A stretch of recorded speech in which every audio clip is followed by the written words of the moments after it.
شغلانه الله. بعدين يتطلقون يفضحون بعض. يعني في حياة خاصة. سعد الشمري، أنت الآن على المحك تختار العطور أو تختار الجانب الآخر، وين حتروح؟ أنا شغف العطور وببقى بالعطور وأساس العطور ولن أخرج من العطور. أنا أشوف أغلب الآن السنابجون وأغلب اللي عنده براندات بالعربي يجيب ناس يعلنون. واحد عنده براند يجيب مشهور.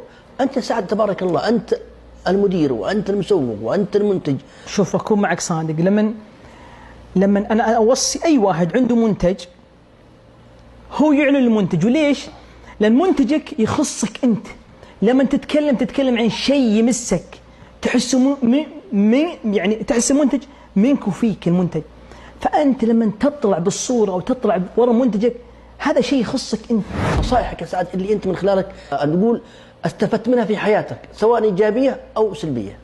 شوف، أول نصيحة لا تسأل لك واحد مو مختص بالشغل. يعني مثلا تبي عطور اسأل واحد حق عطور، ما تسألني واحد تخصص مطاعم الله. أو واحد وإذا عندك همة وشغف لا تسأل ناس ما عندهم همة وشغف. يعني جلسة استراحة تكية كذا، أبو فلان ايش رايك بالمشروع هذا؟